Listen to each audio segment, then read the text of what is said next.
आज नामांकन किए हैं आप अपने गृह जिला है ना आपका, कैसा लग रहा है? पहले यही से शुरू करते नहीं, देख लीजिए, राजनीति करने वाला व्यक्ति को कोई भी, हम कल जहानाबाद में थे, वो भी मेरे लिए उतना ही मतलब प्रिय था।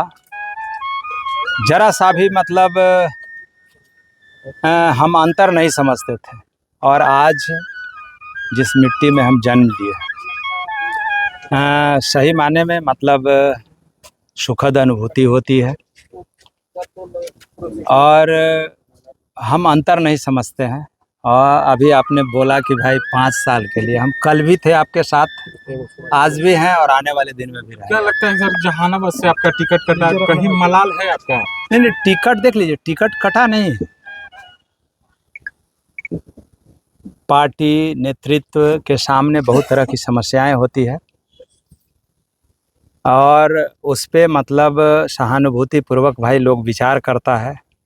हमको तो भाई अगर टिकट कट जाता तो हम घर में बैठते, हमको तो टिकट दिया गया और हम आज आप लोगों के बीच में नामांकन करके रूबरू हो रहे हैं, आप लोगों से बात कर रहे हैं। मैंने कहीं भी यहाँ भी कुछ दिक्कत हो रहा था, बड़ा लास्ट टर्म में टिकट मिला, क्या ऐसा लग रहा नहीं, था? दिक्कत नहीं हो रहा था। कुछ बातें होती है जो मतलब नेता और हमारे बीच में होता है, उसको हम लोग आपके सामने नहीं रख सकते हैं। लेकिन इतना ज़रूर है कि पार्टी नेतृत्व को मतलब विश्वास है हम पे, आस्था है, और हम भी जितना उनका है उससे 100 गुना ज़्यादा हमारा आस्था विश्वास है उन पे। इसलिए हमको जहाँ कुर्था में फिर से उम्मीदवार बनाया गया है। क्या लगता है सर, कोई अधूरा चीज रह गया है कुर्था के लिए, विकास करने के लिए, जो आप उसको टारगेट करके आए हैं, उसको पूरा करने की बात करें? एक बात आपको बताते हैं कि ये मतलब हमारा जन्मभूमि है, हमारे पिता का जन्मभूमि कर्मभूमि रहा है। और मेरे पिता बाबू मुद्रिका सिंह यादव जी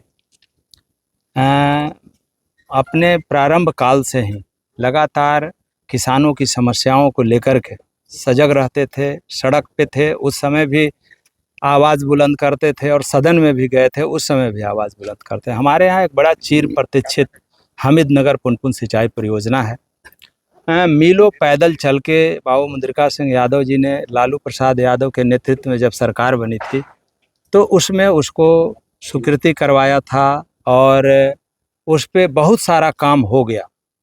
लेकिन वर्तमान में पिछले लगभग 20 वर्षों से जो सरकार चल रही है, जो जन विरोधी सरकार है, युवा विरोधी सरकार है, किसान विरोधी सरकार है, वो इस तरह का जो ड्रीम प्रोजेक्ट है जो किसानों को लाभ पहुंचाने वाला है, उस पे काला नज़र है।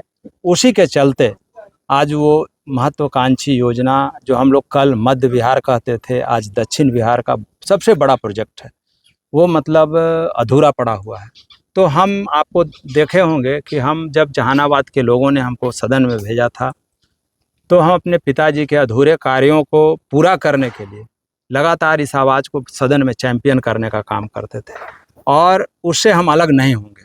कई ऐसी समस्याएं हैं जिसको हम सदन में, सड़क पर मजबूती से उठाते रहेंगे, चाहे वो शिक्षा से जुड़ा हुआ सवाल रहा हो, महिला कॉलेज का सवाल रहा हो, या फिर और जो सवाल है उसको हम उठाएंगे। और जो हमारे यहाँ सिंचाई का जो सबसे बड़ा इशू है। सर एक लास्ट क्वेश्चन आपसे, ये जो आपके कंस्टिट्यूएंसी में सबसे बड़ा प्रतिद्वंदी कौन लग रहे हैं आपको? क्या किस तरह का? देख लीजिए, हमारे सामने कोई चैलेंज नहीं है। हमारे नेता आदरणीय तेजस्वी प्रसाद यादव जी एक विजन के साथ, एक मुद्दा के साथ चुनाव में आए हैं, और वो जो मुद्दा है वो आप देख लीजिए, ये जो आधी आबादी है महिला, जिसको प्रत्येक महीने 2500 रुपया देने का, 200 यूनिट बिजली फ्री करने का, और अभी जो सबसे बड़ा उनका जो मतलब योजना है वो ये है कि जिन घरों में सरकारी नौकरी नहीं है उनके घर में हम एक सरकारी नौकरी भी देंगे। ये हमारे नेता आदरणीय श्री तेजस्वी प्रसाद यादव जी का प्रण है। सर, यहाँ एक केंद्रीय मंत्री आता है कि हरामखोर वोटर का जो है हमें वोट नहीं चाहिए। केंद्रीय मंत्री कितना सही बयान है। एक बात आपको बताते हैं कि जरा सा भी लोकतंत्र में लोकतांत्रिक मूल्यों में जिस आदमी को विश्वास होगा या फिर क ख ज्ञान होगा, वो इस तरह का मतलब बयान नहीं दे सकता है। चूंकि जब हमारे पुरखे के लोगों ने और खास करके बाबा साहब अम्बेडकर ने जब वोट के अधिकार को सामान्य कर रहे थे, तो सबसे यही मतलब महत्वपूर्ण विषय था। अगर बाबा साहब अम्बेडकर आज नहीं होते तो ये लोग जो इस तरह के जो लोग सवाल पैदा कर रहे हैं, यही लोग वोट के मालिक होते हैं। और हम उन तमाम लोगों को जो जिनके लिए ये बोला गया है, उनका हम हौसला बढ़ाते हैं कि आप ही से सरकार बनता है, आप ही से प्रतिनिधि होता है, आप ही से लोकतंत्र मतलब की रक्षा होती है। इसलिए इन सब बातों को नोटिस नहीं लेना है। ये लोग तो चाहते हैं कि हम किसी को बोल के आहत करें, लेकिन जिसके पास हौसला है, जिसके पास मतलब धैर्य है, वो इन तरह के बातों को नोटिस नहीं लेता है। सर, जहानाबाद और अरवल की जनता को सर क्या संदेश देना चाहिए? देख लीजिए, जहानाबाद और अरवल की जनता कोई, चूंकि हम जब भाई हमारी जब पैदाइश हुई थी ना, तो जहानाबाद था, है ना। और युवा अवस्था के जब अंतिम पड़ाव पे थे, तो मतलब अरवल बना। और जरा सा भी भाई हम प्रारंभ से लेके अभी तक और अंत काल तक कोई अंतर नहीं होगा। हम दोनों को, दोनों नहीं, दोनों मतलब परिवार है भाई, बड़ा छोटा ये हो सकता है, लेकिन अंतर कहीं नहीं होने वाला है।